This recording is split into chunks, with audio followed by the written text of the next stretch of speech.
Her name is Yoshime. She's a black belt in karate, working for the city. She has to discipline her body, 'cause she knows that it's demanding to defeat those evil machines. Yeah, I know she can beat them. Oh, Yoshime, they don't believe me, but you won't let those robots eat me. Yoshime, they don't believe me, but you won't let those robots eat me.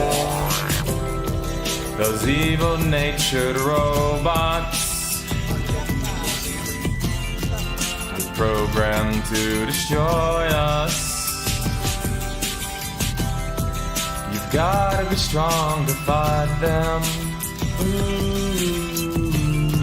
So she's taking lots of vitamins, 'cause she knows that it'd be tragic if those evil robots win. Yeah, I know she can beat them. Oh, Yoshime, they don't believe me, but you won't let those robots eat me. Yoshime, they don't believe me, but you won't let those robots eat me. Yoshime.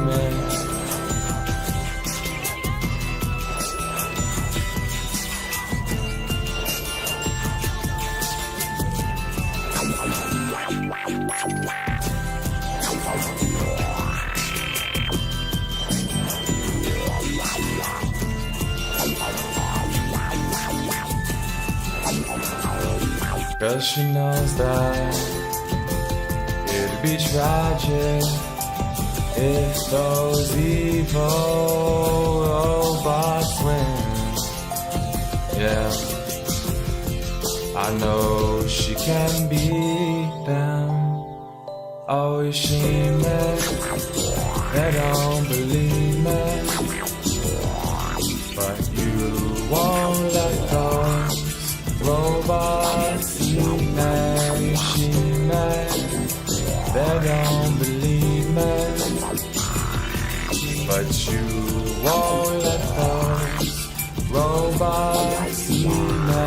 Yoshime, they don't believe me, but you won't let those robots eat me. Yoshime, they don't believe me, but you won't let those robots eat me. Yoshime. That's the Flaming Lips. The song is Yoshime Battles Pink Robots, off of the Yoshime Battles Pink Robots album. It's, I mean, I feel inarguably their best album, but the Flaming Lips is a cool band. They play a lot in Texas, so that's kind of how I learned about them.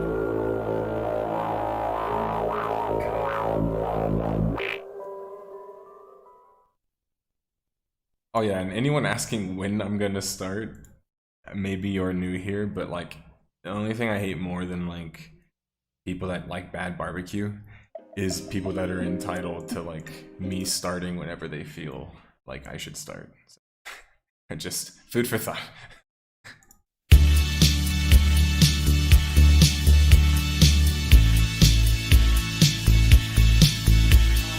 Thanks for asking though, AKA. I actually forgot, I don't always say what the songs are. So,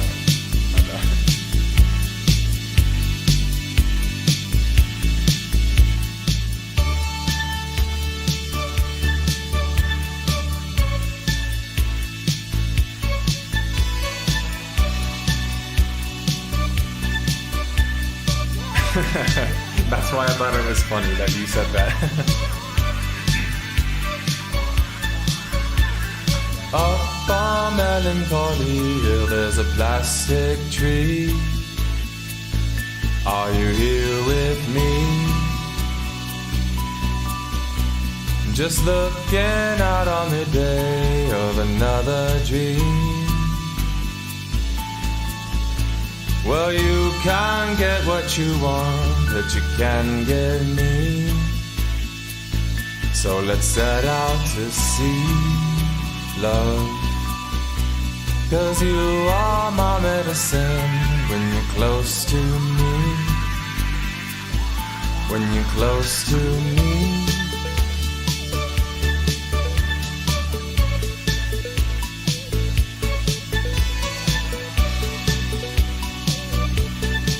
Yeah, I pre-select the song, so it's a crazy coincidence that you suggested that.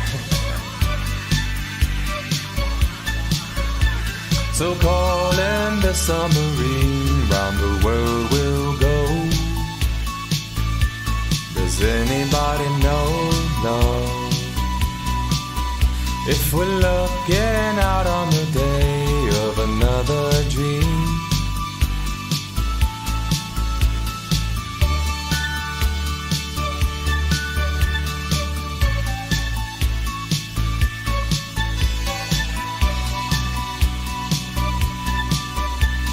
If you can get what you want, then come with me. Up on Melancholy Hill sits a manatee, love. Just looking out on the day when you're close to me. When you're close to me.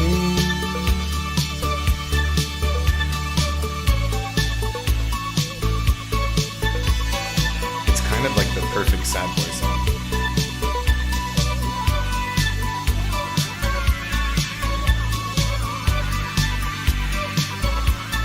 When you're close to me.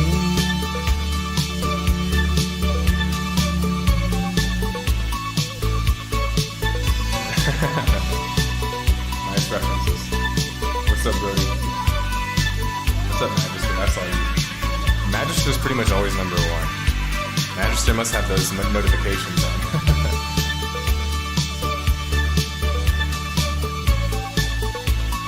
I respect it.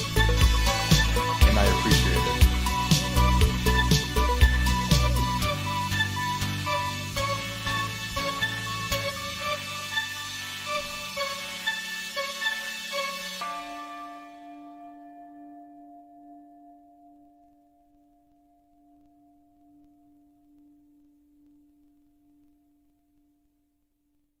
Alright, so we're actually doubling up the artists. So I'm going Flaming Lips again.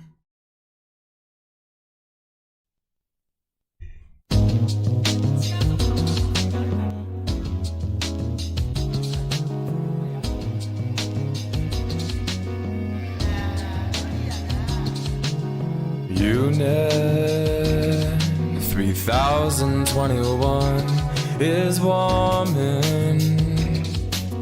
Makes a humming sound when its circuits duplicate emotion,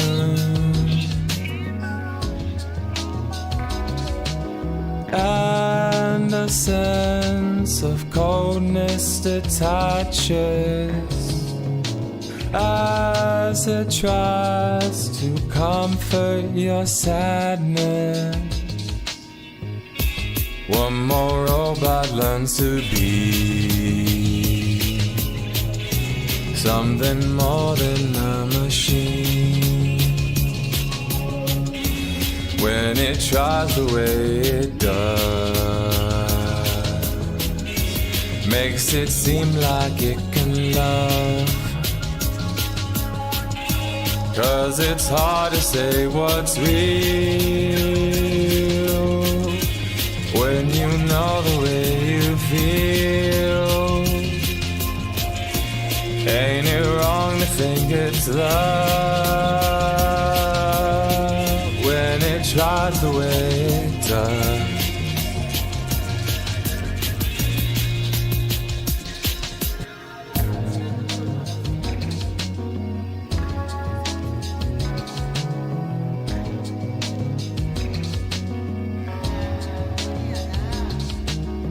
Feeling a synthetic kind of love, dreaming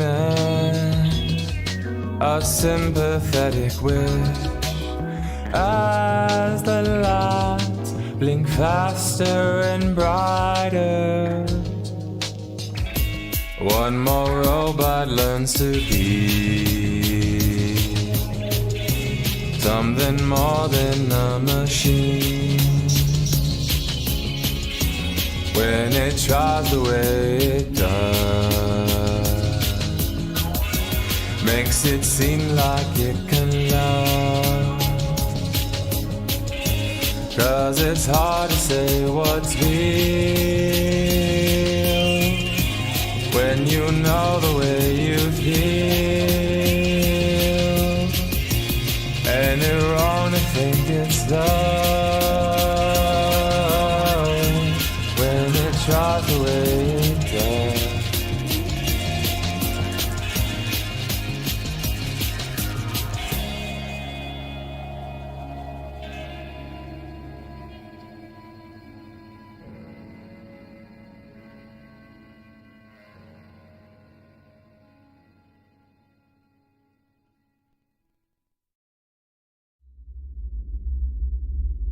That's a good way to put it, actually. They're very casual with the way that they sing.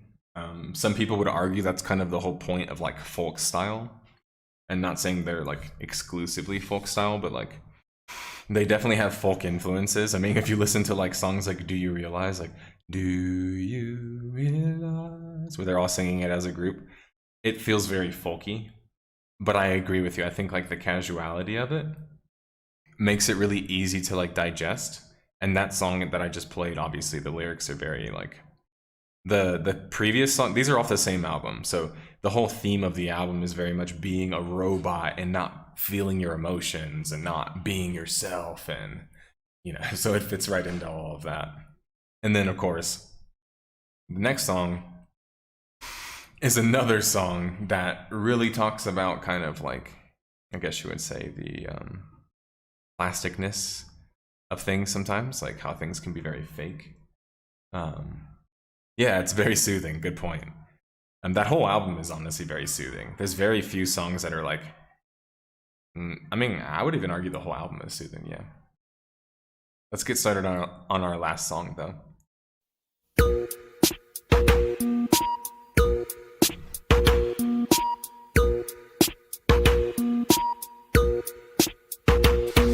I'm a scary gargoyle on a tower that you made with plastic power. Your rhinestone eyes are like factories far away. When the paralytic dreams that we all seem to keep drive on engines till they weep with future pixels and factories far away. So call the mainland from the beach. Your heart is now washed up in bleach. The waves are rising for this time of year, and nobody knows what to do with the heat. Under sunshine pylons we'll meet while rain is falling like rhinestones from the sky.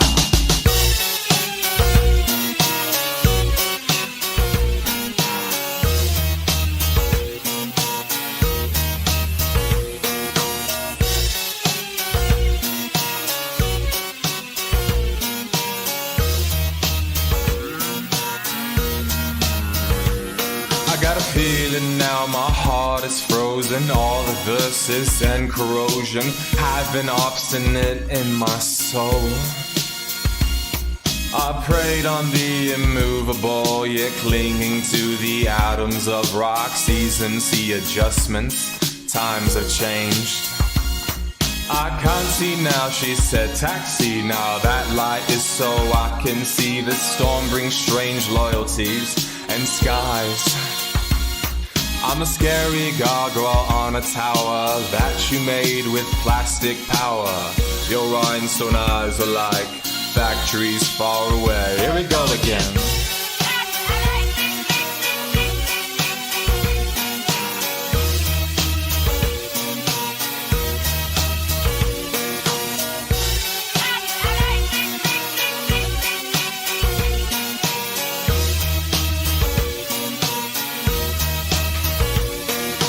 Helicopters fly over the beach the same time every day, same routine. I clear target in the summer when the skies are blue. It's part of the noise when winter comes, it reverberates in my lungs. Nature's corrupted and factories far away. Here we go again.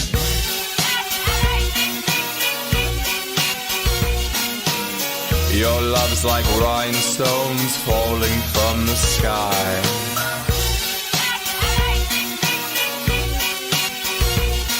With huge pixels in factories far away.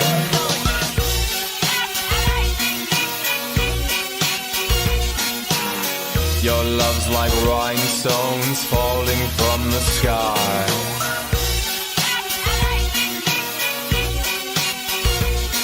With huge pixels in factories far away.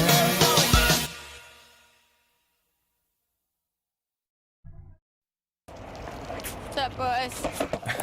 So what are you guys Is that Avril Lavigne on the autoplay? autoplay?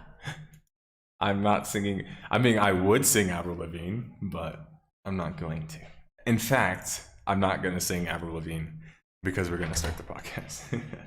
Let me take a sip of water.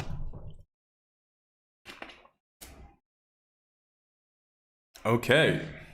Hello and welcome everybody to the 6 Pixels Under podcast. Let me run my intro real quick.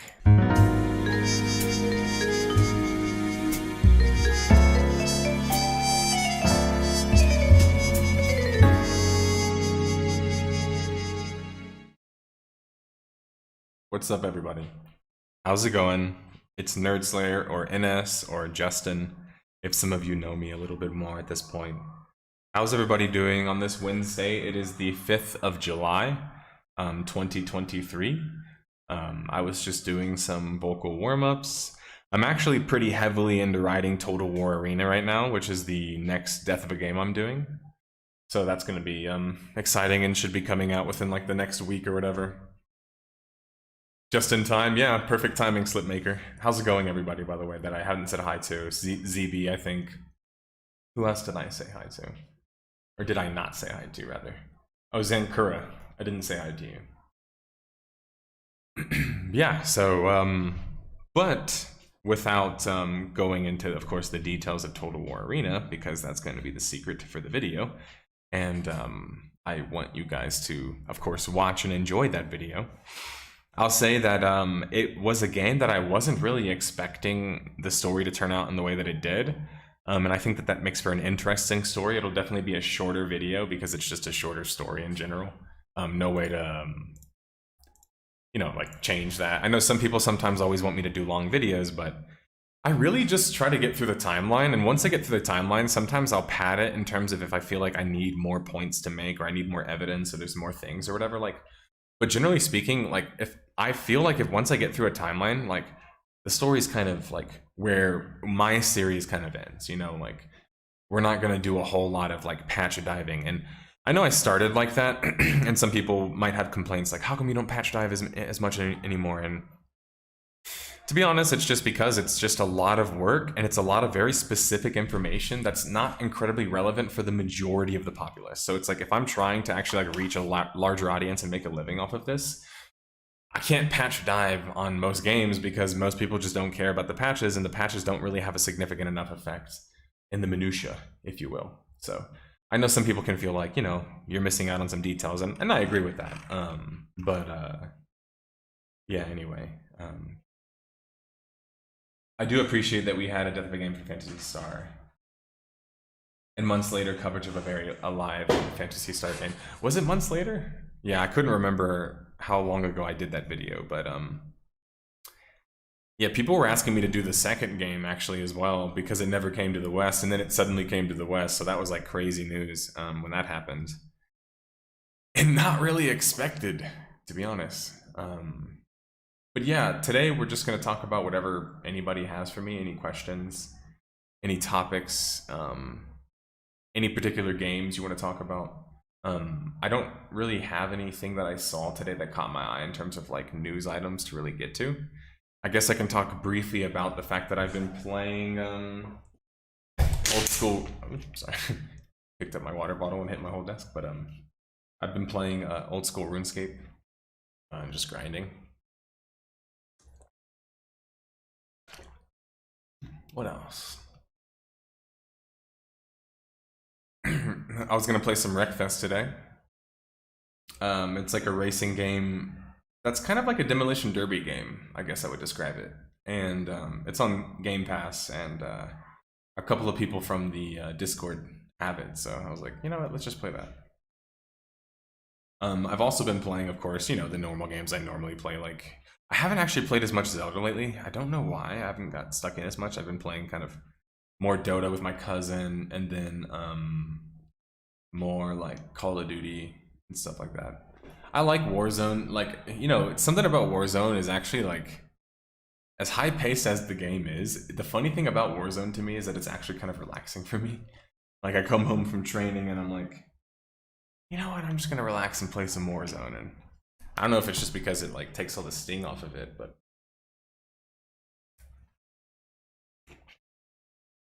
yeah. I weirdly find a very aggressive game where you die very quickly to be peaceful. But I'm not normally like that. Like, action movies and action shows, I don't get into as much because of that reason. They're a bit exhausting for me.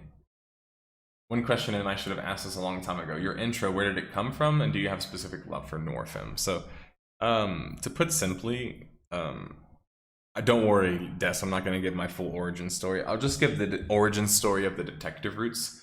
Because it's funny, like, always seeing people's kind of perceptions of things. Of course, for people that don't know me largely, but you know, like sometimes I'll get comments, like every now and then you get like the internet loser comment where they're like, "Oh, like the detective stuff, you're such a loser," and it's like, obviously that's stuff I don't care about, but I'll tell you why I don't care about it, and you'll kind of see more of a, you know, a bit of who I am, I guess, as a person. So growing up, like, I was actually really heavily into reading. Like, I know I need like separate chapter videos. Like, here's the detective origin story, here's the Nerd Slayer origin story.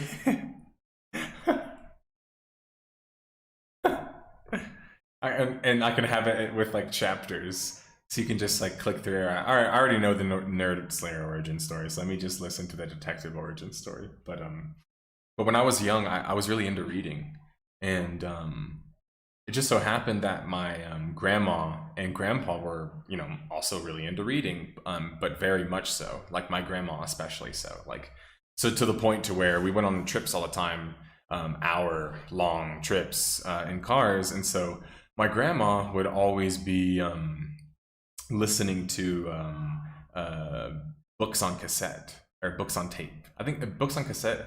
What's the official term? I forgot if it was books on tape or I think it's books on tape is what my grandma would call it. But anyway, they were much cheaper, and it was like the earliest form of audiobook. So my grandma was far ahead of any of those trends. And it was because she drove long hours, and obviously she read all the time whenever she was at home. She preferred to actually read. You can't read when you drive, so we would actually just listen to books. And most of the books on tape were actually, you know, mystery novels, romance mystery novels, but primarily mystery based. And I don't know particularly why. I wish I would have been able to talk more with her before she passed about kind of why in particular she was gravitated towards those kinds of books. But I know that her mother and grandmother were very educated. That's where my Nordic blood comes from, is that line. That's where all, like, the 7% of my Nordic blood comes from, is from that line.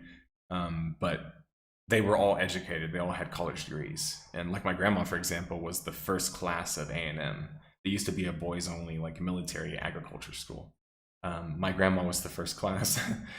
So yeah, needless to say, my grandma was a very educated lady, and all the women in my family on that side on her line were. Anyway, so maybe that had to do with why she was into reading mystery books. For people that don't know, in the 1800s, mystery books were like the biggest thing. Mystery books were like, I mean, damn, they were like Fortnite today. You know what I'm saying? Like, it was like the thing, like, in the 1800s. So I think that's where her love of that comes from. Because if you think about it, it's generational. So when my great grandma came over from like Norway or whatever, because I have Swedish and Norwegian ancestors, but I don't know which one are more recent. But when they came over, when I looked them up, they already had college degrees. So when they came to Minnesota, they already had a college degree. So the story is that when my great grandma had her daughter was also very educated, and so her daughter met my great great grandpa or great grandpa's son, which is of course my great grandpa's dad. And the whole story there was that they were just like, that side of the family, which is my Scottish side of the family, by the way, which is also Nordic blood, by the way, but further back, it's complicated because they're Highlanders. But anyway, when they met them in Minnesota, they were like, oh, you're like dumb farmers. And obviously I'm oversimplifying it, but when they met them in Minnesota in like the early 1900s, they were like, oh, you guys are like dumb farmers.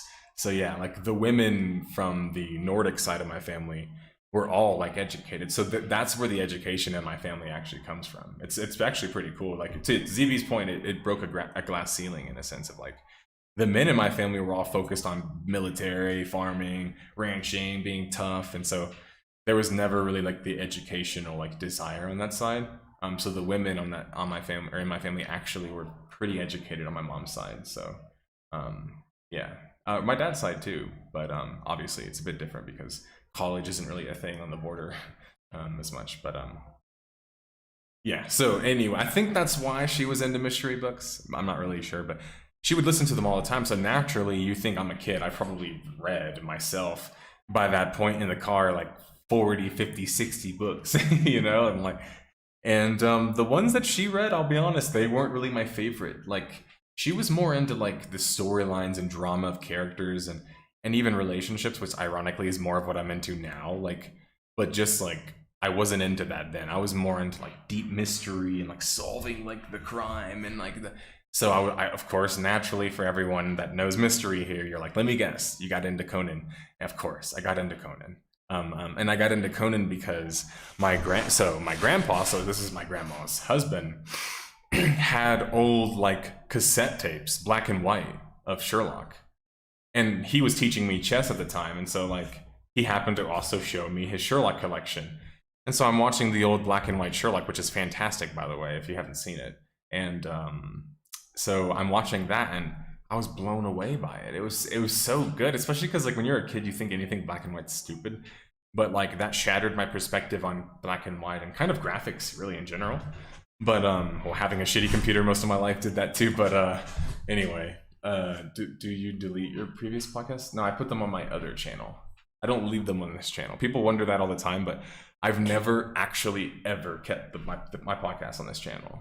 So yeah, I always move it to the other channel. And the reason being is because when I first had it on my channel, like when I was doing them live and actually recording them on YouTube, like as live videos, and then uploading them, editing them after. So I was still editing them. I guess I'm not totally live then. They were recorded and then I was uploading them. So I was doing them like produced podcast videos, not just live podcasts. So the live podcasts, I've never uploaded them on my channel. But when I was doing the produced podcasts, I think I got up to like episode 30 or maybe 40, or I can't remember exactly, but what I realized is that like not only do I never get monetization on my podcasts because I either have songs playing, trailer music sometimes, like, which is bizarre to me, like, clips, sometimes random clips that we're watching, people link or something, it's like I'll watch a clip and it's like that's copyrighted. So I thought to myself, it's like, well, the only way I'm really making money off of streams anyway is donations. So it's like I don't really want to care about ad revenue on a stream. So and I also think that it doesn't really do well for your algorithm. And of course, nobody has proof for this, but I think it's bad algorithm because basically you're having really long videos that people aren't going to watch all the way through, which hurts your view duration and average view duration. And then of course your impressions overall are going to be lower. So it's just called, my other channel is just called 6 Pixels Under Podcast. It's linked on my channel, and then I also post it on my Discord all the time.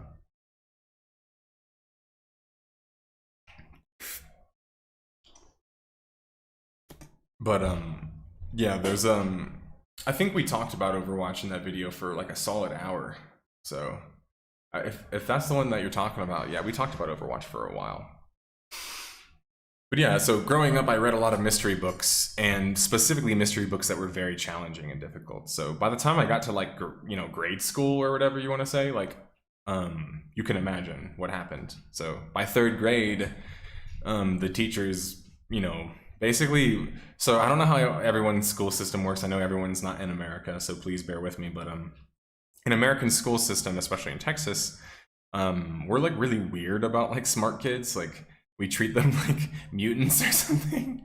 So like when you get like discovered to be a mutant, like they like identify you and you go on a list. And what they'll do is they'll start testing you in certain things, like aptitude scores. And the first thing they test is reading. And it's because reading is usually, like Carlo was saying, like a sign of intelligence. So that they'll say like, what are your reading levels, your comprehension levels, and so on. Do you private your streams? No, I removed the streams and put them on my other channel. No, trust me, bro. YouTube says it doesn't. Yeah, see, that's what I'm saying, Carlo, because you don't know. So I'm not gonna trust any of that shit anyway. And plus, again, I just want the content to be available, so it's there. You guys can go watch it on my other channel, but I'm not really trying to make money off of it. If that's not clear. Anyway, so yeah, so in third grade, what happens is they place you in like reading groups, and then you take an aptitude test. And so what happens is immediately they pull you out of the group once they see your test scores. So when they pulled me out of the group, it was weird because it was like they pulled my parents aside and brought my parents in. Like I was a mutant, literally. Like again, this was actually like as funny as I make it sound now. This was actually not a good experience for me as a kid, and I'll tell you why. But so they call my parents in, and they tell my parents like, yeah, so like your kid is reading at a high school level. Like they're like, he's a third grader and he's already reading at a high school level. They're like, we can try to like, put him in our class and like, teach him, but like you're gonna have to put him in a GT program or like, do some other kind of schooling or whatever. And it was like, when I heard that, at first it was actually exciting. I was like, oh, okay, this is great. Like, nice. Like, I'm gonna be smart and like everyone's gonna like be happy about it. But then I realized, and Des knows this part because I told Des this part. I realized that the kids that went to the GT program, for those that don't know, sorry, I'll explain. Always ask me questions too, guys. Sorry, I'm an American that lives in Mexico, Mexican American. But so I have very limited perspectives in only the Americas. But GT means gifted and talented. But anyway, so I realized that the other kids that were in the GT program were kids that I not just didn't like, but I didn't get along with. Like we actually had like friction with each other because I was a bit of like a silly kid and ADD, if you guys can. And so then it was, here's the worst part. The part that I told Des is that they told me that you actually have to ride a separate bus to go to a school and then go to like a separate fucking place. So when I heard all of that, I was just like, what the heck? I don't want any of that crap. So I told my parents, I was like, I don't want to do this. Like, and they were like, what do you mean? Like, we got to put you in gifted. And so they got my portfolio, they put me in and everything. And so I did the only thing I could to get myself disqualified. And it's so like pathetic in hindsight and also not very good that I did this as a kid. But I just started acting out in class. And basically they gave me a U, which for people that know what a U is, it's the worst grade you can get for your conduct. And so when they looked at my score and they saw that I had a U, the same thing happened in private school, by the way, in 6th grade. When they tried to put me in private school, they looked at my U and they were like, whoa, no, we're not putting this kid in here. We don't care how smart he is. He has a U. And so like that was like the scarlet letter. And I realized that by acting out at a young age, unfortunately, in school, it kept me out of having to do a lot of things. So basically, I stayed in the normal classes all the way up to middle school. Because by middle school, you can't really hide anymore. Like people are like, okay, like, come on, you're like bullshitting everybody. But before that, I was able to hide it. And for people again wondering why were you hiding it? Remember, in my eyes, I thought that if I was like found out then I wouldn't be able to be friends with my friends because they'd like take me away to another school. And then I also thought that like my friends would judge me, because one thing that started happening early on in my life is that kids would copy off of me.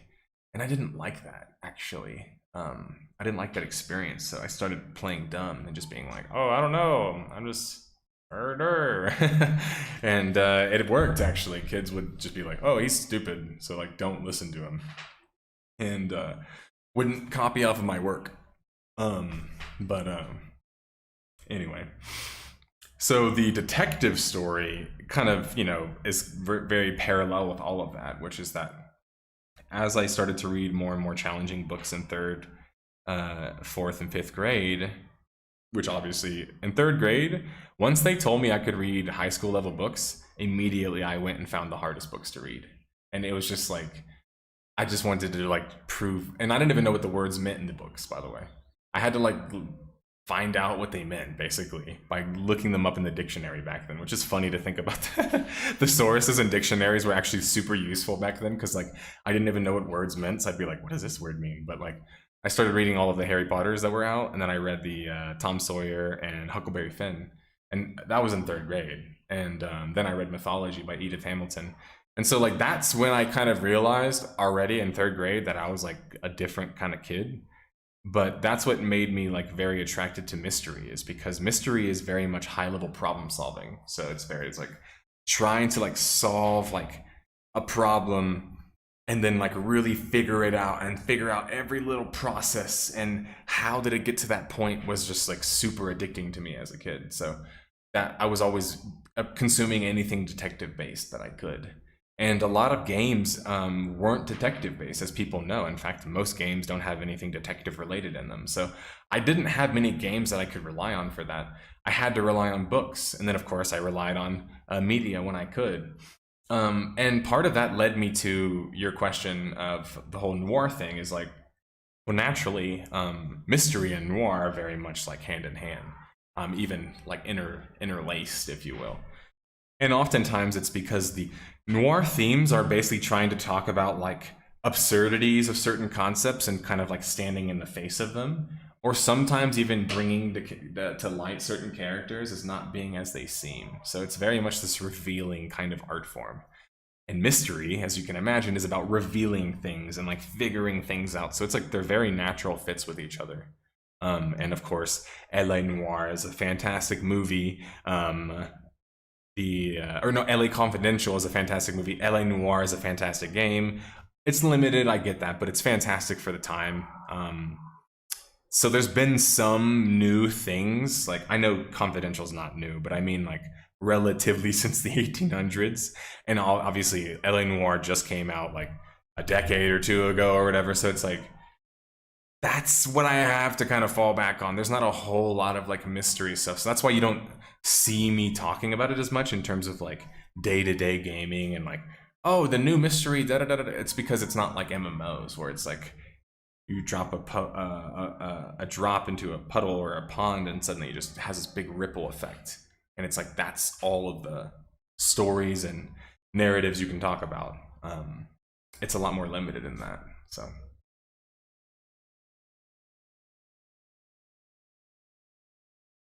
If the stream has a small lag, you know what? I don't know why it's doing that, but some people have said that it does do that sometimes.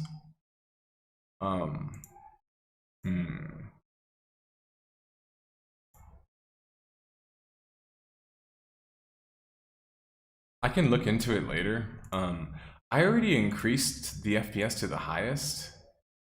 I mean, the only thing I can think of doing is disconnecting and reconnecting the camera. But yeah, I'm not really sure. But yeah, you're not the first one to mention that, so it's okay.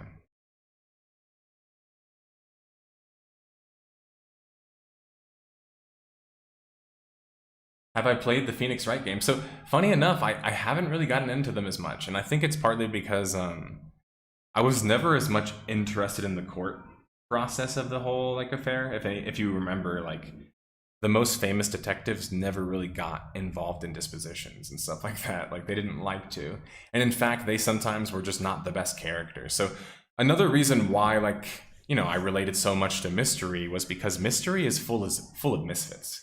like pretty much besides like Agatha Christie's Poirot, like the majority of mystery protagonists are flawed heavily. And so that was another thing that I like. Besides Edith Hamilton's mythology and Greek tragedies, I was obsessed with those for that reason too.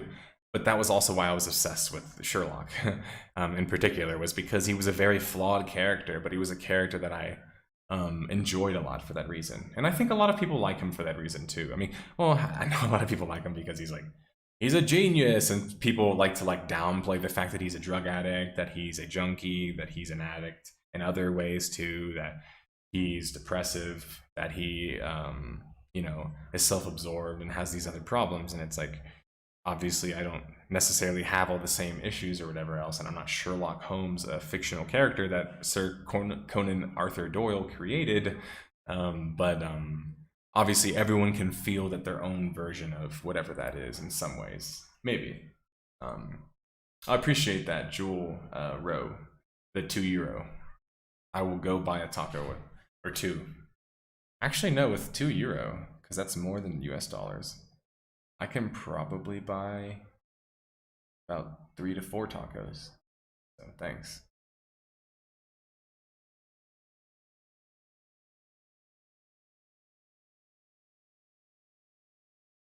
Don't remind me about standard school teaching. Especially these days, I feel like it's gotten worse.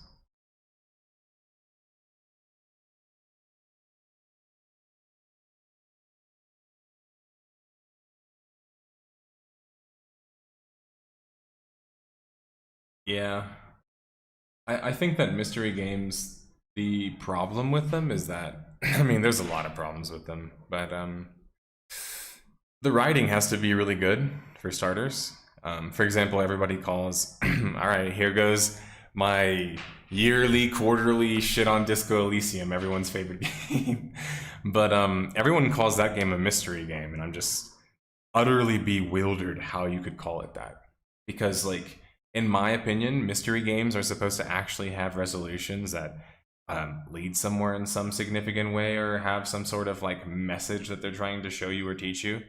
And on top of that, the mystery is actually supposed to be solvable, and it's not. So that's my issue with Disco Elysium. So, and I know that there's a lot of other things people love about the game, and I'm not really going to talk about not that I don't care about talking about the politics of it, but people love that it's very political and very like politically charged. And I get that that's a big part of it for some people, more so than it being a mystery, which is fair. But I guess I don't know. Everyone sold me on the game being a mystery game. I went in, treated it like a mystery game, and had a subpar experience. So I think that that was probably maybe part of my problem. Have I played the Blade Runner game? No. Should I? You say that like I should. You just bought Disco Elysium? Yeah, I think you'll enjoy the experience. I mean, to be clear, there's fantastic aspects about it, like the new voice acting, the writing is really well done in terms of what story it is trying to tell. The issues that I just have with it, again, are just that, like, if you actually like look into the mystery elements and certain tropes and blah blah blah blah blah. Needless to say, as you will see when you go through it, if you've had any experience with that sort of stuff, is like you're able to kind of see things coming. And again, for me personally, that's the cardinal sin in any mystery game, is you're not supposed to see things coming. And that was an issue that I have in Disco Elysium.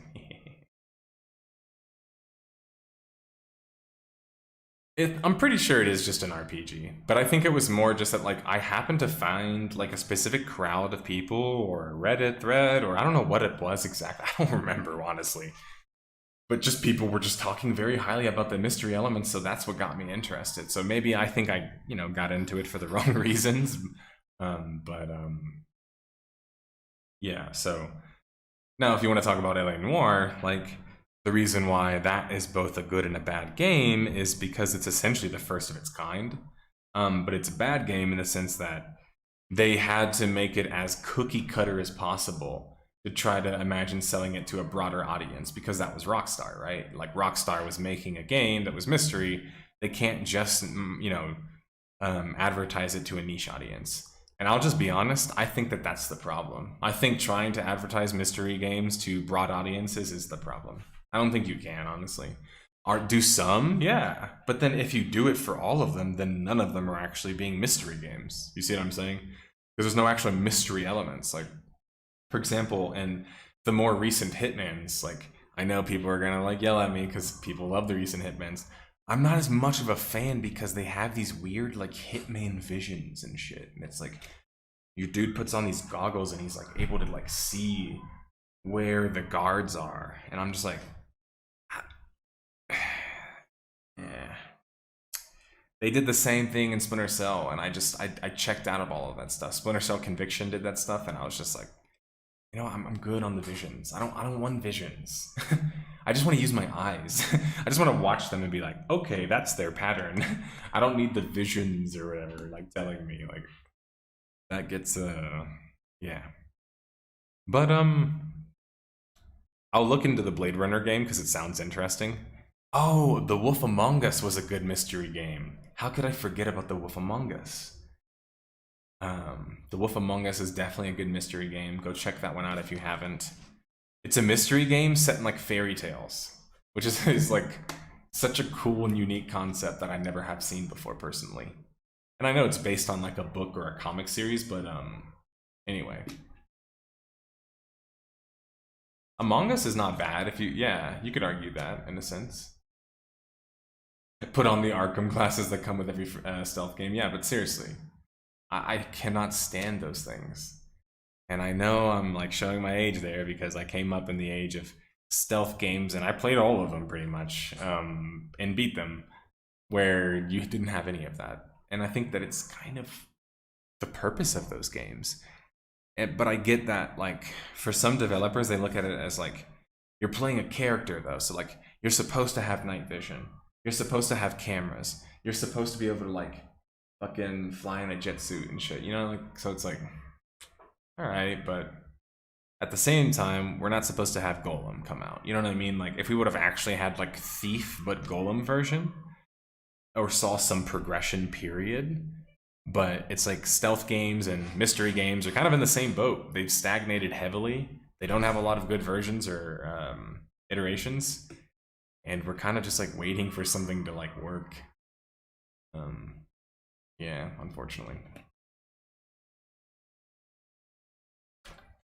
But that answers your question in like 30 minutes of an answer. That's why I'm really into detective stuff, is because I'm actually really into it. So when people are like, wow, you're doing this cringe gimmick, it's like, guys, you probably should have picked on me when I was in grade school. Now I'm, you know, 6'5", and I've had 25 years of experience to harden myself to not caring somebody thinking that it's like insulting to say that I think that I'm a detective or I'm analytical. Like, what do you think, you're a detective? It's like, yeah, kinda, yeah. That's kind of the whole thing, you know? That's kind of the channel. That's kind of what I do. It's kind of the series at this point. So it's kind of like something that I always wanted to be, actually, growing up. And then I realized what that would actually entertain, and I was like, oh, okay. I see. No, I think what it served for me in the series is a good, effective way to make people really try to examine the timeline properly and look past like the narratives that are very commonly espoused about whatever game it was. So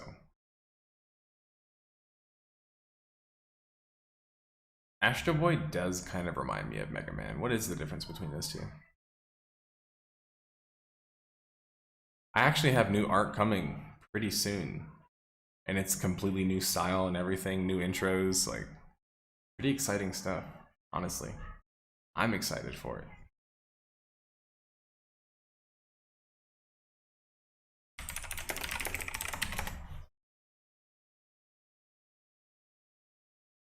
You know what? I probably should do a Death of a Game on Battlefront 2, or at least the Battlefront series, because it was tragic what happened to Pandemic Studios. Yes, actually, Brian. In fact, I was thinking of doing it next, after the Total War Arena. I think I'm going to do the death of Halo Infinite, and I think it's about time, you know. I waited for their big update that was supposed to change everything, and it didn't. It didn't change everything.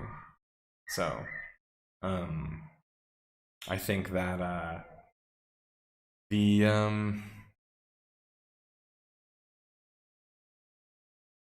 yeah, the cows have come home, you know, like it's time to milk that cow. No, I'm just kidding, but the cows have come home for sure because it has 2% of its original population on Steam. So, and they recently came out with a load of updates that actually like made the game worse. The game still has desync issues, by the way. Like, still for some reason has desync issues.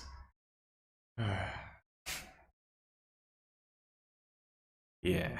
Anyway, we'll talk more about Halo Infinite whenever it's time for Halo Infinite. And guess what I'm gonna mention in that video to anger all of the non-Onyx players? The fact that I was an Onyx player.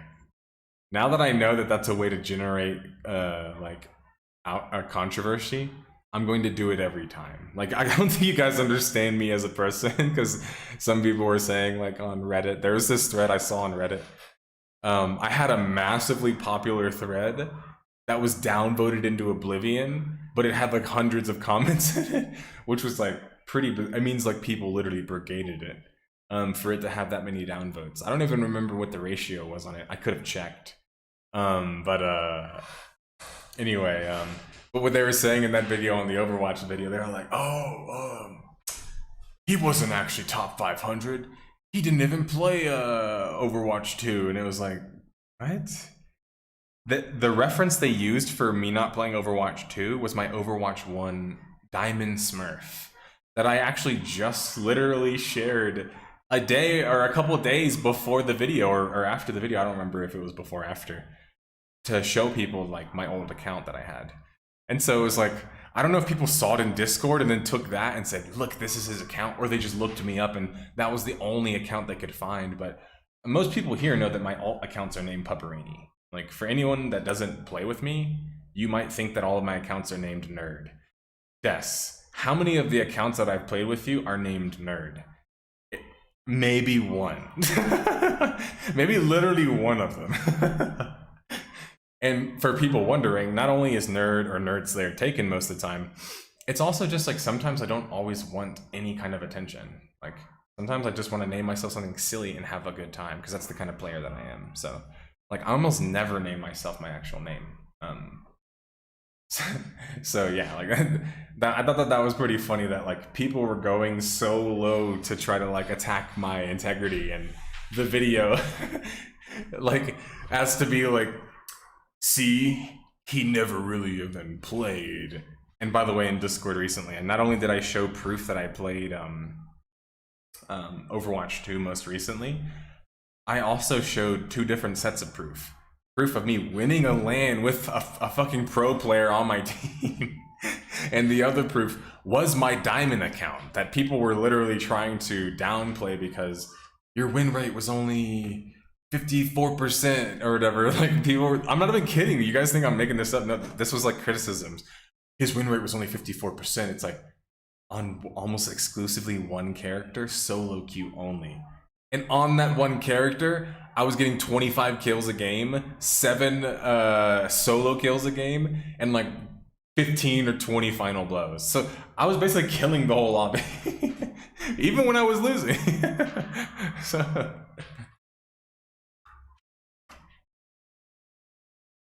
what's your point, Carl? Because something that I've always been doing, and for people that don't do this, I can tell that you just didn't grow up on the internet, because when you grow up on the internet, you always check the receipts. And it makes people mad when I do this, and it makes them uncomfortable. It even makes people accuse me of being aggressive, but I always do that. It's just who I am. So what I mean is like, on some of those commenters that said stuff like that, I went and checked their comment history, and almost all of them were subscribed to competitive Overwatch, which is a super subsect of the Overwatch population. So you're talking about a minutia amount of the entire population, right? On top of things. And then you're having players that, when I was reading their comments, they're literally defending the game, even on those forums. So it's like not surprising that when they then see my content out in the wild, they attack it voraciously or ferociously. I was just joking about this with my best friend, but like, you guys, I was talking about being smart and everything. Now I'm gonna knock myself down a couple of pegs. For people who've already noticed this, you're already like, yeah, we know that, but like for people that don't, so when I took the SAT, I got a decent score, like a 17, whatever, either a 17 or like I think I got like a 17, almost an 1800.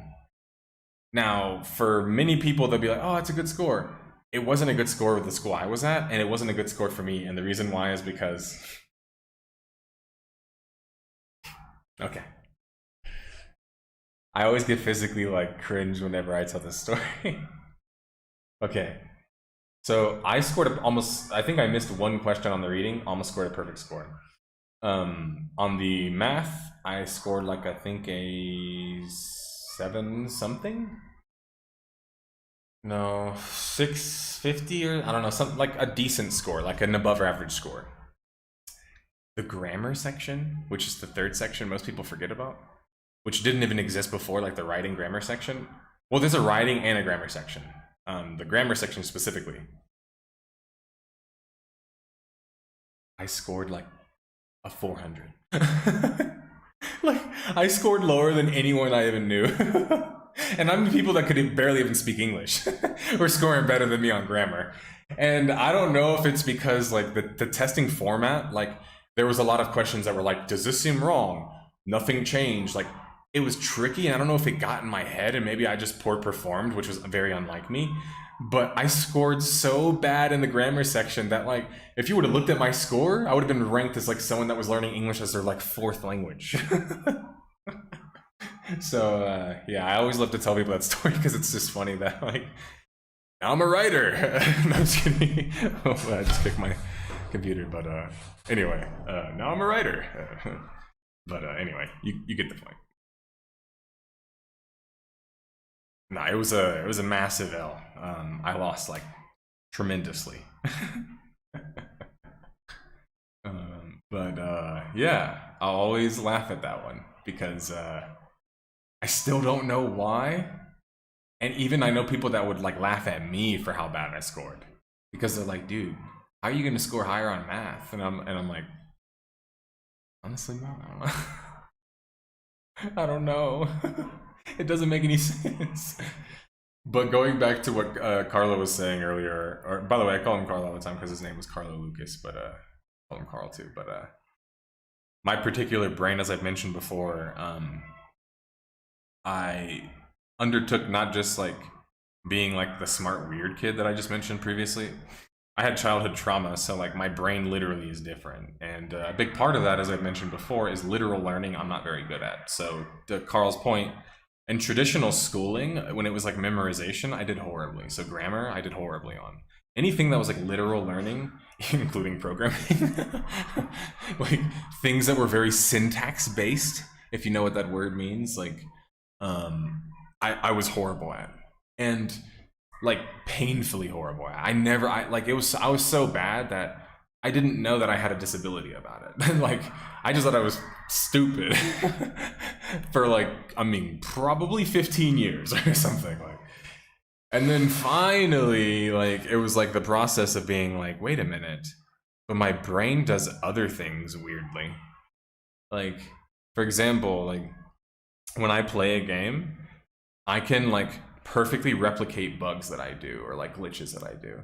And it's because like I remember the muscle memory really well. I was fantastic glitcher in Halo 2. If they still had the glitches in the game, I would show you guys a montage just to show you guys why I got into QA testing so early on. It's because I got good at breaking games, and I modded out my own Xbox console and would play in Halo 2 all the time with hacks and mods, and also just glitch. And that's what I loved to do growing up, was glitching. And so I wasn't good at programming. So I couldn't be a programmer or like help in that front. So I was like, well, I can like test shit. That seems useful. And so like I think that that's what luckily gave me the biggest chance of like getting involved in things is that the reason why I played so many MMOs was not just because I was like a pathetic nerd who, you know, wanted to resist going outside. Like, it was also like because I wanted to work in video games as a career. So I thought of like, I want to test all of these games out, you know, like I want to get hired on these games. Like, that was what I was thinking about. So in a sense, like even as a kid, I was treating them kind of more like professionally, even when I was a kid. And I think that that gave me an immense advantage because for people that don't know the whole story of starting the channel, I mean, I just think it's hilarious. Like, not that I'm going to tell the entire story, but this is another chapter, Des, by the way. But this one is like, I actually had this like eureka moment. So I went to like Colorado. It's beautiful. I was up in the mountains, away from like technology, if you will. And I was just sitting there. And I love telling this story because I have a healthy relationship with my self-esteem despite being a depressed person with lots of issues. And what I mean by that is that like I can be negative and positive with myself. Like, yes, I have issues, but like I can play with myself. Like, new chapter, Colorado, exactly. So I'm in Colorado and I have this moment. I'm sitting out there and I'm enjoying this beautiful weather. And this is before I had like considered even going full-time and doing the channel and doing the videos and all that kind of stuff. And I was like, kind of just making them here and there. And I had this like realization. I'm like sitting there and I'm like, I'm a loser. Literally, like, I'm like, what have I actually done in my life? And I sat there and like, this might be very vulnerable for some people. They don't like to think this way, or they feel this is harsh, but I like to be vulnerable on camera. I was like, well, I've done martial arts my whole life, but I wasn't really doing them at the time. So I was like, why am I not doing that anymore? Weird. And then I was like, well, I played like 7 million MMOs for 10,000 plus hours easily. And I played one of them professionally and many of them top competitively. And I sat there and I was like, what did I do besides play fuck tons of games? I never have had this experience, by the way, and I don't really think I will. Again. And I was like, what? Like, I've spent so much time playing games, but like, what do I have to show for it? I was thinking like, at least with martial arts, like, you know, I can go tune somebody up in the street. You know what I'm saying? Like, I can defend myself, like, but even then I still felt like I was a failure. But more in video games, I was like, what do I have to show for it? I wasn't, you know, I never really won that much money in being a pro. Really did much for my career as a gamer. I was like, shit, like, now this is when the story's gonna change. You guys are gonna think it's, man, this is so depressing. No, this is gonna be when it changes. This is where my brain is really weird, all right? And this is where now you're gonna feel that like, don't worry, I don't secretly hate video games. What actually happened is, in that patheticness, I was able to shed this ego and actually realize who I was. And I mean that seriously. Like, in that moment, I'm sitting there in Colorado fucking countryside, like on a mountain or whatever, and I'm just like, I'm a loser. I play these games so much, like, but then it dawned on me and I was like, dude, who else is better suited to be telling these stories? Who else has dedicated literally since they were 7, 8 years old, I played Habbo Hotel and then Dark Eden, to playing these games? Who has played them more than you? Literally, like, even just someone who's played more of them than you, let alone more hours than you. And it started dawning, who's tested more of these games than you? And I was like, dude, I'm a loser, but I'm a damn good loser. I'm one of the best losers. In fact, I'm one of the best no-life. Like, I literally said this out loud. I was like, I'm one of the best no-lifers there is. Like no one was doing it better than me. And obviously, I laughed a little bit with myself, like even just having a conversation with myself at this moment. At this point, I might have been smoking, by the way. And then it was like this realization that like, that's actually where the value is. That's the crazy thing, is that the value is in the fact that I literally treated online gaming like my best friend, like my second house that I could go stay at, my fourth place, my third place, even my second first sometimes. But it changed my whole perspective and realization of all of it. Because it was like, I'm a loser, but I'm a damn good loser. And it actually changed my full perspective on all of it. Not just making videos and content at the time, because I was just getting into it, but even playing MMOs still to this day. My friends who have played with me, or here who have played with me, know that I've said the saying before, which is that being a no-lifer is what MMOs are about, because they're about being another life, right? So not saying playing unhealthy amounts and da-da-da-da-da necessarily, but I'm saying, like, you see what I'm saying? Like, in a sense, like, it does lend itself to be another world to facilitate that. So that's not wrong. It's just like, if anything, there needs to be a good, like, avenue that when you put them in these online environments, you're gonna actually give them some real skills. And I know other people are gonna be like, bro, it's video games, giving me the fingers and shit. Relax, guys. I get that most of you don't care about that. I do, okay? I think that like online video games should have lessons about making friends, selling things, learning economics, learning how to sell yourself. People suck at that. Like, I talk to friends all the time. They're like, how do I write my resume? I'm like, I can write it for you. That's not good, brother. Like, if I can write your resume and you can't write your own resume, what it tells me is that you don't know how to talk about yourself. That's not a good thing.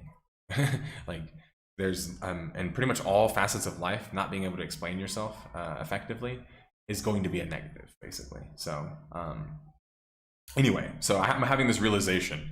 Well, no, the playing with myself came later, Chris. But I had this realization, and I was like, man, like, I'm the perfect loser for this. Like, I started to see it actually as me being on the side of MMOs and online RPGs, period. And that's where I am still, and I think I always will be there. That's why I'm saying I don't think I'm going to reevaluate that. Because what I've realized is that I care about the industry so much that because of all of what it's given me and still is giving me, and what it continues to give other people, and what it means, and how much fun I've had in it, and all these experiences and all that stuff. And I'm aligning myself with the industry, which means that I want MMOs and online RPGs to be better across the board. That's why I don't have any allegiances to any particular game or company. I want everyone to raise those ships up. You know what I mean? That tide, just raise those ships up. Like, and that was a big realization for me, because it allowed me to enjoy pretty much all kinds of MMOs now. You know, again, this happened years ago, like many years ago even. And it allowed me to more so view like my knowledge in MMOs as an expertise and less like a patheticness. Because that's the thing is that even at that point, I had already met developers and other people that were very educated. And when they would talk to me about MMOs, they would always be like, dude, like, you know so much. Like, how do you know all this stuff? Like, this is insane. Like, because I tell them like, oh, that's from that one game with the da-da-da-da. They're like, dude, how do you remember that stuff? Like, how do you, like, you've played that game? It's like, yeah. And I didn't think anything of that, because at the time I was just like a loser kid. And I'm just like, well, I know these things because I played them. But I realized that like, later on, developers are like, no, dude, that's a superpower. You can just like remember where a feature comes from a game and how it worked. And I was like, that's a superpower? But like, it is apparently, because not enough developers in this day and age have played enough games and have experienced enough of online RPGs. Great question, Pythos. Do you regret wasting your youth sitting inside playing video games?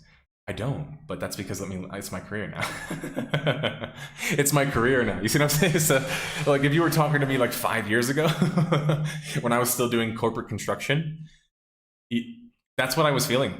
That's why I had that moment where I had to ego death myself. And moments like that come in your life where you have to kill your ego, guys. if you don't kill it, you'll just never grow. And that's what happened is like, I had moments like that Pytos where I was literally being like, dude, why did I spend all my time playing these games? And now I'm doing construction cost estimation for $1 million project buildings, and I'm getting like pennies of the dollar on whatever my rates are. So meaning I wasn't getting a good deal. So I felt like I was completely I wasted all of that time. Now, to answer your question, in today's day and age, no. Because, I mean, not only is it my career now, this is what I do for a living. I know people struggle with wondering about that, including even people that I tell in real life. They're always like, wait, so that's your job? And it's like, that's my job.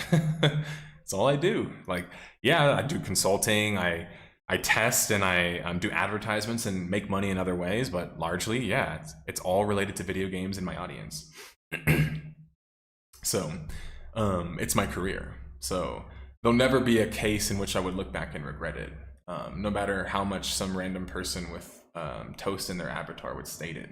So if anything, I think it's pathetic to tell other people what they would regret in their life, because I think that's pretty regretful. Like, to be that kind of person to go around and tell other people what they would regret. Like, you would somehow know them enough to be like, no, trust me, bro, you're gonna regret that. I'm getting paid right now to do this, Pytos. So thanks for joining the channel and helping me out with your engagement. But I don't know why I would regret it. Do I have a family, kids? No, I don't. I don't know why that would be relevant to any of this. But do you want to ask for my age, sex, and location as well? My ASL? I can tell you that. I'm 30, live in Mexico, right? Huh? I'm a man, huh? Sex man, right? Anything else you'd like to know about me? You're making me blush. Technically, 90% of school, if not higher, is wasting your time. Well, that's why anytime anyone ever talks about wasting time, it's like, I got a degree from UT. Like, what time did I waste exactly? And I got in with a good GPA. With no one else paying for it. So, like, trust me, and working for a Fortune 500 company and quitting because I felt like it, that's what my life is, Pytos. Meanwhile, you're just commenting on random people in the comment section.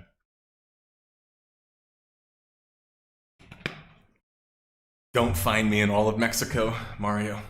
And even if you could find me in Mexico, I don't recommend it.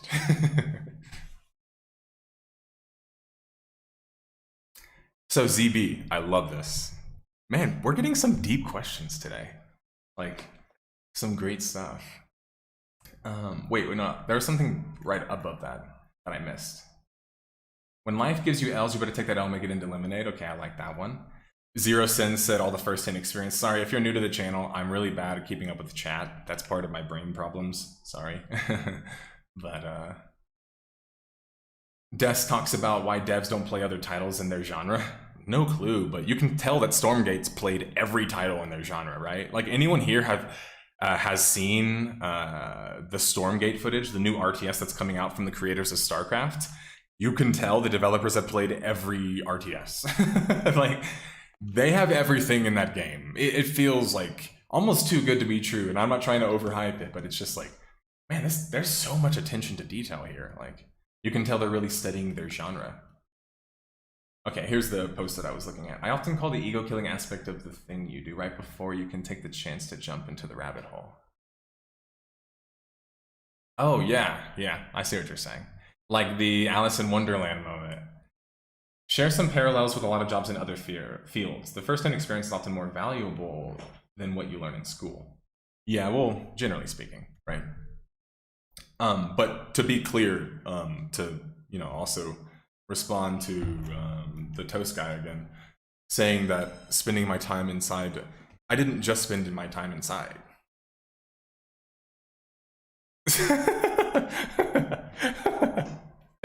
You think I only spend my time inside? Then why do I look like this? What? Then what? Literally, I spent all my time inside. That's funny, man. But now I want to take this question actually serious. Relax on the flexing. My bad. I literally ripped my shirt from flexing. I don't know if you guys could hear it on my mic. But oh wait, my cousin messaged me, we're ready to play Wreckfest after this if anyone wants to join us in Wreckfest. It's like a demolition derby style racing game. So check it out. Anyway, I want to take ZB's question serious here because it's a great question. How do you communicate authority without an ego? In my field, a lot of people won't respect you without an ego. So this is actually a great question. So let me first address this from the perspective of construction. So when I first went into construction, I was a data entry person, which means that I had no relevant degree or skills related or pertaining to construction. I just had like a vague interest of it, and I kind of knew like some things because my uncle was involved in it. So what I did is I did data entry, but guess what data entry allowed me to do? Remember every single system, the type of penetration, and the application of them. And they didn't realize that it would do that at first because they started asking me questions and they're like, hey, do you know what kind of da-da-da? I'm like, that's a da-da-da-da-da. WL 1054. Metallic 3/4 inch annular space with a ceiling around, like da-da-da, annulus, da-da-da-da-da. Like I would tell them all the details. And they were like, how do you remember that? It's like, well, I have a shit memory, but like I've data entered these like so many times, and I also wanted to learn exactly how to classify them so I know where to enter the data at. And so I was able to figure that out just by reading the systems and the data sheets myself. So I figured out what the trade was by literally reading the data sheets, which for some people is unheard of. But again, if you're like relatively smart, which most of you guys are, like, come on, be honest. You watch my kind of content, which is not me bragging, but it's just like my content is not just like the slower, more average content. It's, you know, a little bit more specialized, if you will.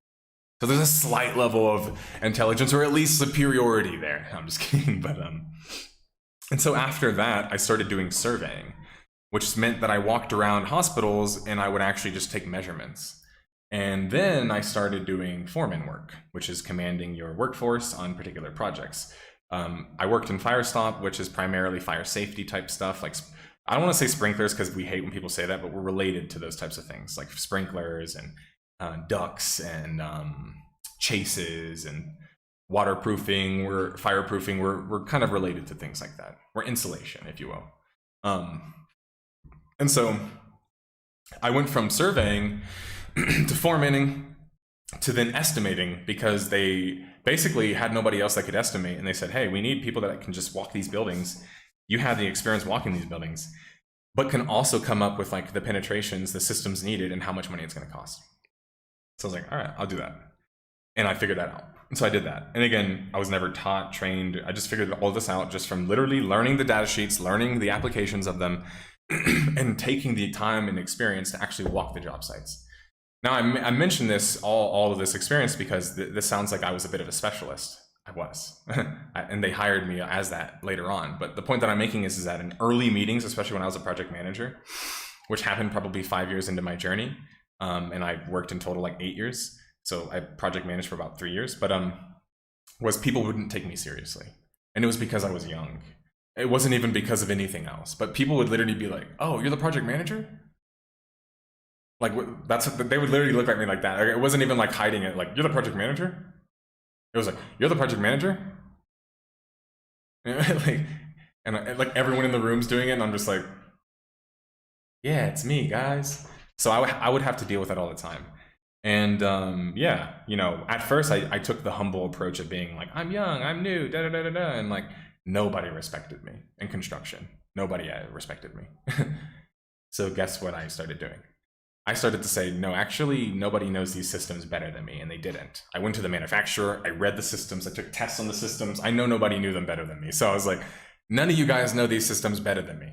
Trust me. And so then that started to become my approach. And that was because in a professional context, it had to be that approach. Now, to then bring that into video gaming, when did I make that switch, or how did that switch work? It was that after I kind of had that little like Alice in Wonderland moment in Colorado, and I started to take my channel more seriously, I actually spoke to a developer.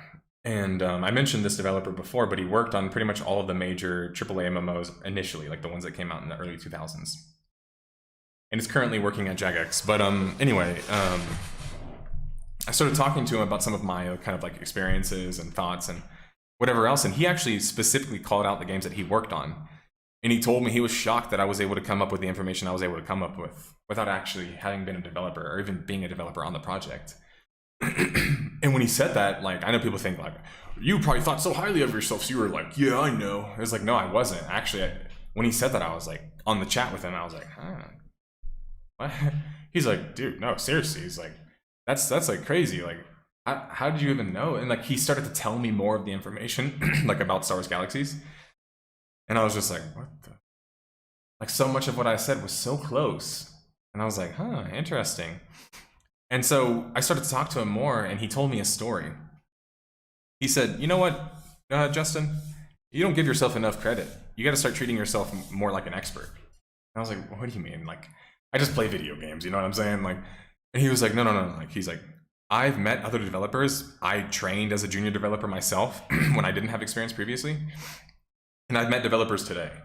And he says, like, you're smarter than like the vast majority of them. You know way more about the games, you know way more about how to explain them, and you know way more about the applications of them. And I was like, what do you mean? Like, I've only ever developed like RPG Maker games. And he was like, no, it's because you've played and tested these games so extensively, whereas many developers will only ever stick to the one game that they developed. And even then they played barely any games before that. And I was like, again, it was like imposter syndrome. I was almost like pushing back on him, but he was being a good guy about it. He really was trying to help me. And so he pushes back again. He pushes back on me. You know what he says? He goes, dude, I'm gonna tell you a story. And I was like, okay. He goes, okay, so I'm gonna tell you how the NGE got created. And I was like, all right. He's like, I was the guy behind it. I'm like, big shocker moment. But he goes, but I'm gonna tell you how it actually got started. So a suit who was a suit at LucasArts, not even involved in video game development, literally didn't play video games, didn't do any video game development, walked into the room while a programmer was just off duty, just fucking around modding Star Wars Galaxies, making it to where it was like faster paced, like a shooter almost. And it was like just like some crappy little like mod he was doing. And Torres walks by and says, that's it. And boom, that was the direction. That's literally how they created the combat upgrade into the NGE. I cannot make that up. That's a true story, and I've had it also backed up by other people as well. And so when he told me that, it was just like one of my favorite games ever. Had one of the most impactful experiences. The combat changed on a whim of literally somebody who's never played or developed games just walking by and making a decision. So it was like a big realization after that like I always viewed developers almost like sacred, you know? And it changed my perspective a lot of that. And I think that that's why sometimes people think now I can be a bit mean. They're like, you say like the company failed, like you don't blame it on the leadership. You're mean to like the rank and file developers. And it's like, I don't know their level of involvement, just like I don't know their level of not involvement. You know what I'm saying? So it's like, at the end of the day, this is a team project. You take the L as a team. Just like when I played sports, we lost as a team. Like, it's not like you, oh no, it's just a leader, bro. Like, only he lost. And it's like, well, leadership can be the thing that sinks the ship, but then what's the argument?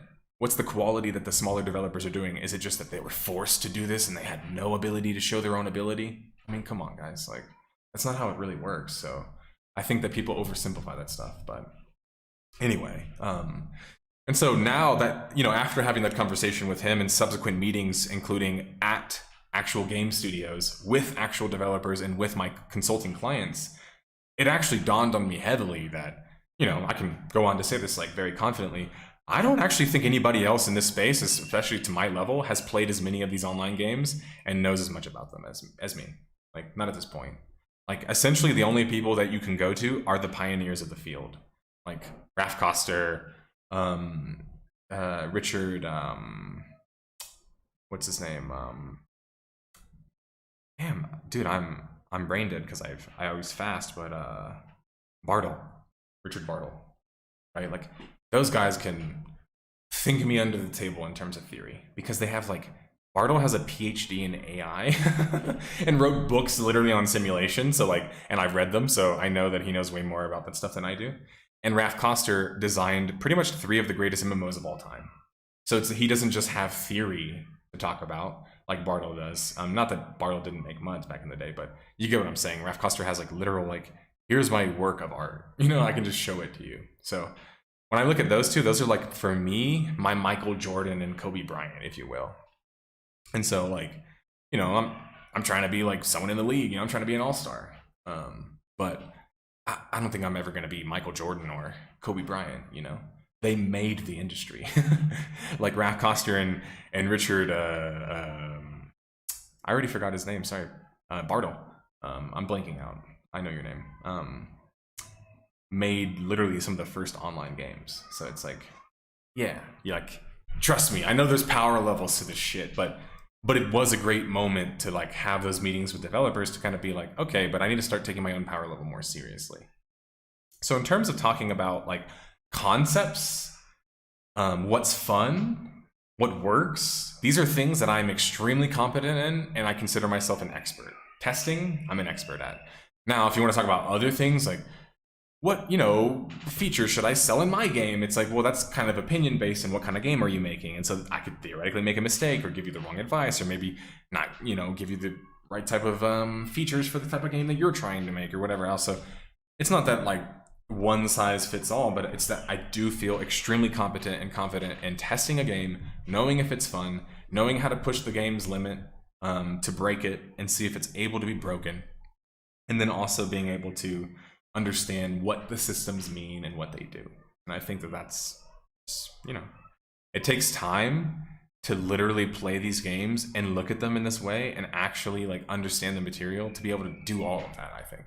And I think that that's why I started off with the whole joke, but I was being serious in the sense that like, because I spent so much time doing all of this, I realized that I didn't have to do it. Does that make sense? Like, there was like this process of like, the metamorphosis was already done. I already did all of that growing up. So when I got to this point, it was just like, let's just start making content. And that's why people felt like I came out of nowhere. I did. But I already had all of that ready to go, if that makes sense. So anyway, but those are really good conversations, because I think that stuff is very relatable to other people watching. Like, it's not just like about video games and me being amazing. It's like anyone watching this now can think about like, when should I start distinguishing myself as like an expert, and how should I start acting after that? Because it does matter when you're in a professional field. People will look at you and be like, well, what about this? And you know, what about this? And you know, it's like, for example, like when people will throw numbers at me, half the time I never take any of them seriously, because I know most people don't know what numbers mean. Like in Overwatch, like the #1 thing that was like listed is like the player counts that are not actually reported. So you're literally just spreading information that's hearsay. For what reason exactly? Like, I guess to seemingly win an argument, but by showing data that's not actually properly reported, you're actually showing that you're just disingenuous and you can't argue. And anyway, it's a big problem in online gaming, is that nobody releases their numbers. So I'm not blaming people for not knowing that, but yeah, most of the time they're not gonna release their numbers. But yeah, like, and I've mentioned this before, and I didn't go down that route, as Des knows, because it's another chapter. I'm just kidding, but that like, I didn't just spend my whole life doing video games. I also did martial arts my whole life. Maybe 4 or 5 years of my life I didn't do it, but for the majority of it, elsewise, you know, like 20, 25 years, I was doing martial arts. So like, that's the thing that I want to do in my life till I die. Like, I'm still doing martial arts. I do it literally as much as I possibly can, you know, which is at least 5-6 times a week. Now, with the new class, they added 6 times a week, but probably even more soon, because I'm going to go join another gym to lift weights and start. They have a bag there that I can work on. I don't feel like setting up a bag in my apartment. It's just a pain in the ass. And it's also expensive.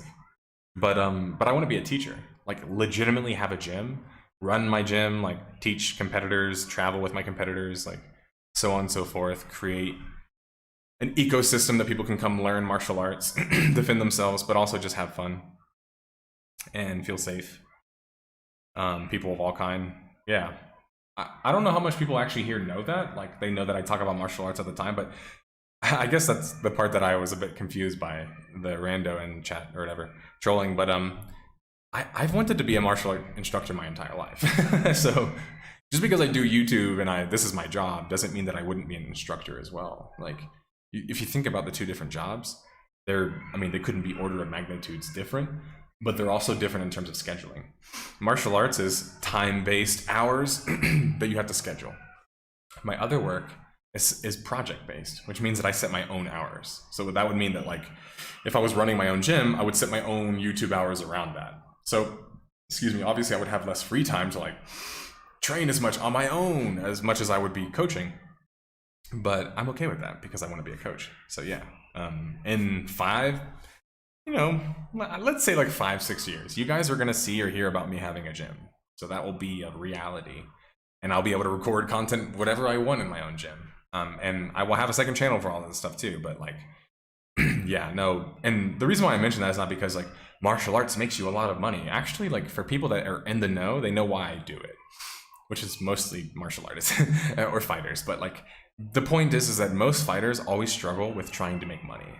This is kind of like really artists in general, but like fighters try to make money early on, it's hard. And so what I found is that if I can make money doing something else, I can train as much as I want. So that's what I did. I found a way to make money doing something else I love and obsessed over, while I can also train as much as I possibly can and learn as much as I possibly can in my other time. So yeah, it's always been a goal of mine to have both in my life. And I have pretty much always had both in my life.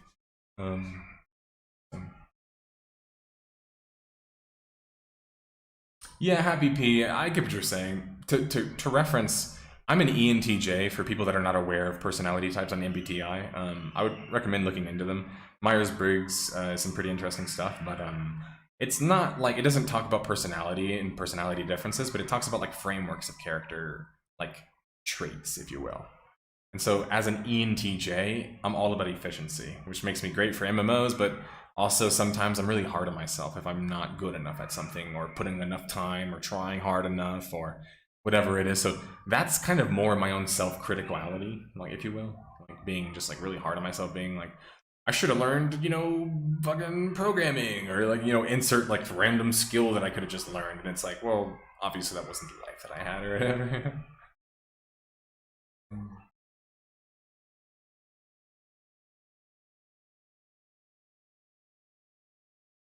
Well, no, anyone that tells anybody to regret something is literally like a pathetic loser. Like, trust me, normal people don't do that. Only like weirdo, like anons on the internet do that kind of stuff. Like, nobody in real life actually does that.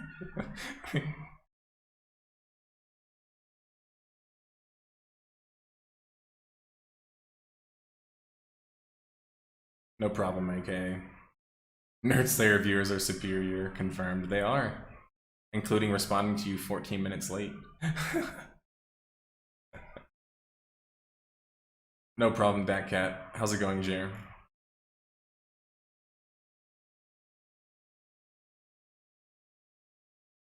Often true deaths, unfortunately. Myers-Briggs, MBTI. What does anon mean? I don't know. Well, it's a verb. No, I'm just kidding.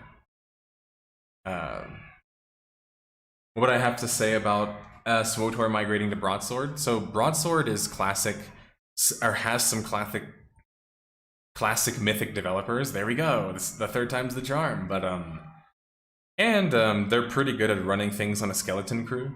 But I don't know why that would necessarily mean anything good for the game. I guess is the part that I get confused about, is why would a maintenance skeleton running company running SWTOR be better when the last expansion ran by the supposedly main team was already a failure? So it feels like if you looked at it in a vacuum, then you could be like, oh, maybe there's a possibility, but it's like, but the actual main team already messed the game up pretty significantly with the most recent expansion, if you want to call it that. What would Broadsword do, I guess, with what resources that could somehow undo that or do anything better? The answer is no. just no. Nothing else, just no. No, I caught up to everybody, actually, finally.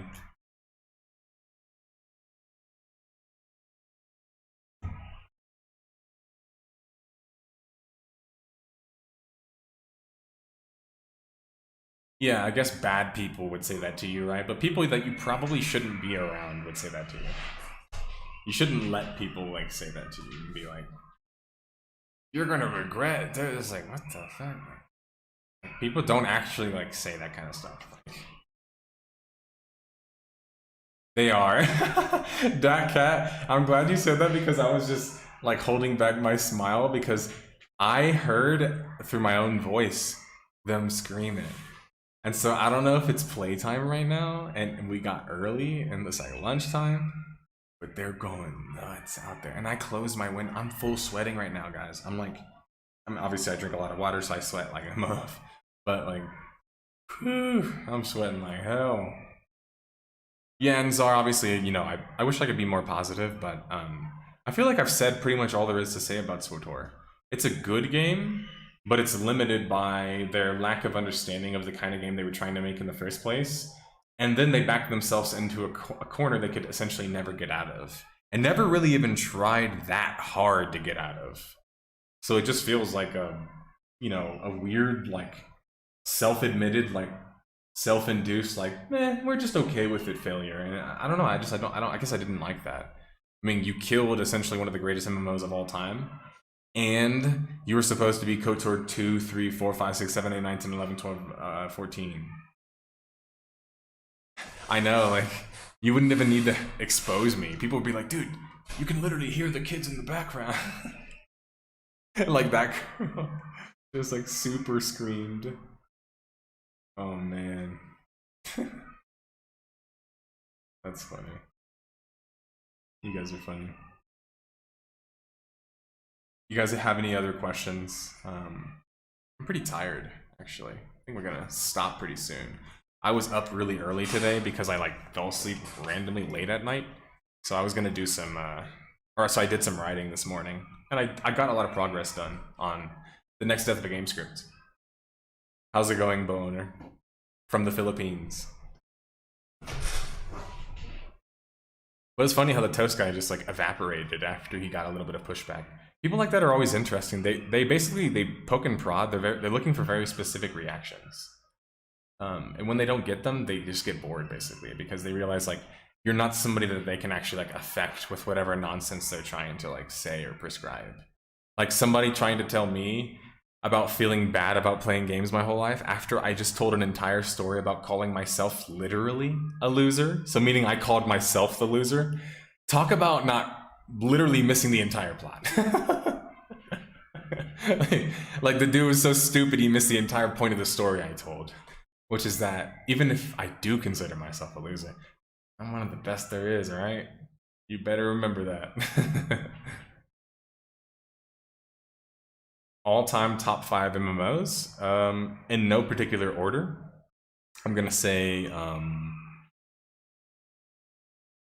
Star Wars Galaxies, Dark Eden, Ultima Online, no. Darkfall Online over Ultima. Sorry, Ultima.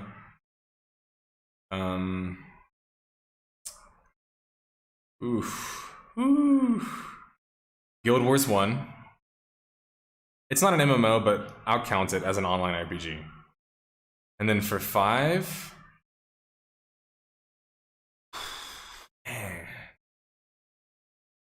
Warhammer Online. There you go. I think that sums it up. Now, if you want to like, you know, narrow it down to more specific stuff like favorite Star Wars games, I would probably put KOTOR 2, KOTOR 1, then SWTOR. And then Jedi Academy, Jedi Outcast. Not counting, you know, online Star Wars games. Yeah, so I love Star Wars games, period. I love online gaming, period, not just MMOs, of course.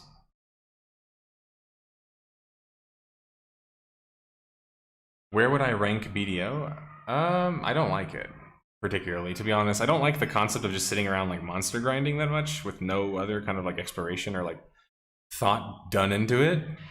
And I don't also like the over-reliance on gear and the over-need to pay for things.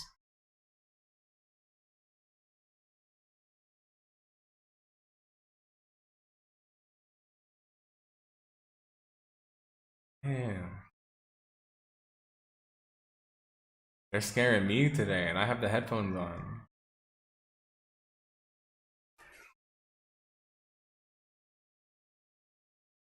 Yeah, because I don't have AC, dude, I get so, like, exhausted when my windows are closed. Right now, I'm like... like, barely surviving.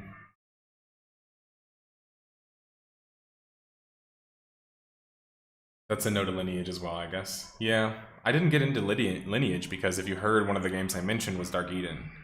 Dark Eden was essentially before Lineage, but very similar to Diablo. And so very similar to Lineage in a lot of ways, but better in ways that I preferred, so... Dark Eden for me will always be the better version of Lineage, the better Lineage, and the better Korean MMO. So sorry to my Lineage homies, but I've always been a Dark Eden, like, diehard. Like, I played the game back in, like, 2001. Like, just that one game I played 22 years ago. Like, you know, like, but to be fair, it was one of my first online ones. Habbo Hotel was before that. It was Habbo Hotel, then right after Habbo Hotel, I discovered Dark Eden. And it was like those two games, like, changed everything, you know? It's crazy. It's still crazy to think about that. Because I can put myself back in that headspace and be like, damn, I remember what that was like. Like, I couldn't even play those games on my own computer. I had to go over to, like, friends' houses and borrow their computers and, like, you know, all this other kind of stuff, like sneak on the computer and stuff, like, to play those two games. So... it felt like the Prohibition period.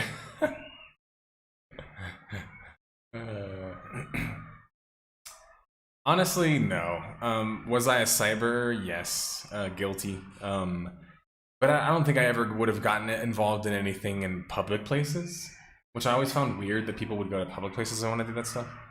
But nah, probably, maybe. I'm just kidding. Nah.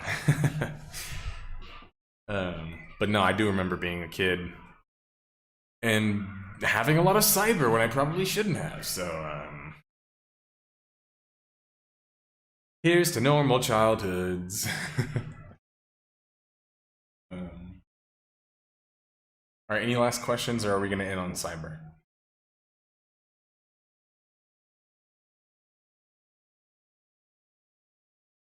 Never thought that I would say that on a podcast, by the way. I'm just kidding. Your favorite MMO is Idle? I don't blame you. I play RuneScape, so it's only slightly less idle.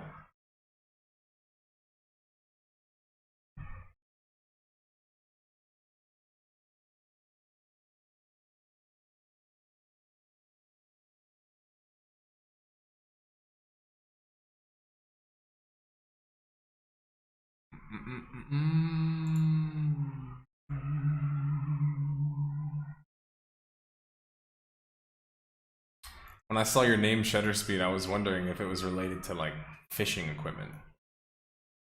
But then I thought, it's probably camera related, right?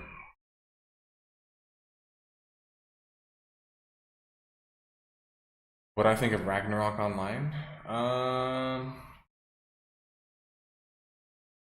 Never got into it because I was playing Dark Eden. But I actually have thought about getting back into it, especially after RuneScape and a few other games.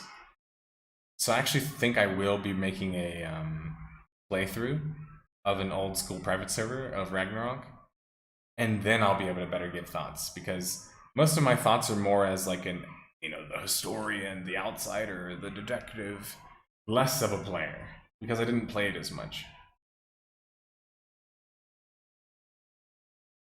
Gotcha. Photography.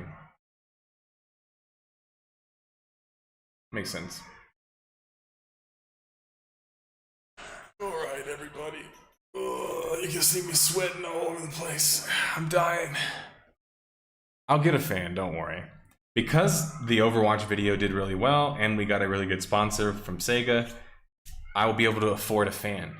So congrats to me, and congrats to everybody. You'll be able to see me without sweating anymore, and hope that I won't die. And then, what else? More art, more intros, more animations coming in the line of the detective noir stuff that we were talking about. Total War Arena is probably going to come out next week. Halo Infinite Death of a Game is going to come out sometime this month. What else? Oh, and I'm gonna buy blinds, so I won't literally get cooked by the sun because I don't have blinds. Because for people wondering, I just have massive windows throughout my entire apartment, which is great. It's like amazing, right? I don't have blinds, so literally it's like my entire like day experience is getting my eyes, and I'm a sensitive eye person, if you can't tell. I get destroyed, man. So that's why I literally get tired. But when I get paid, I'm gonna buy some blinds too. So you guys are gonna see me with blinds, more sound foam and acoustic stuff, so I won't sound so echoey. That's why I sound echoey right now. It's so hot in here that my sound foam stuff is falling off the walls. So I need to get a different kind of sealant for it, like literal tape or something. So that's gonna be some changes this month too. That's it. So yeah. So I'm just getting cooked the entire day. Yeah, well, when the windows are open, like I know people might have a hard concept of that, especially because I'm from Houston. People are like in Houston, like, what do you mean just leave the windows open? I'd still get cooked. Well, we most of the time in Mexico City, like we have a breeze, so it's actually amazing weather pretty much most of the year. Problem is that during the hot parts of the day, if I close my windows so you guys can't hear all the kids screaming as much, I should say, and I don't have a fan, I'm literally just getting cooked. So yeah. Anyway, you guys can take some fun in that as well, or take some delight in some fun in that, or whatever the saying is. Anyway, I'm gonna head out now though, because I feel like I should go drink some water, and then also I'm going to be playing some Wreckfest. And today's my rest day. I'm gonna do some rehab in my body. My bod's hurting. But I will see you guys later. Thank you for tuning in. Thanks for asking questions. I felt like we had a lot of interesting conversations that I didn't exactly expect. And then also, what else? Pretty much it. Yeah, we talked about favorite games and answered a lot of questions, and talked more about another chapter of the origin story. Yeah, I do. I live in Mexico. I'm actually Mexican as well. That might be another shocker for you. Usually that's the bigger shocker for people, including here. Take care, everybody. Have a good rest of your week. Enjoy your summer. Come play Wreckfest with me. Come play Old School RuneScape with me. I think that's pretty much. Oh, I'm playing COD, Warzone, and Dota as well. So come play those games with me as well if you'd like to. And then, other than that, yeah, I'm out. Question everything.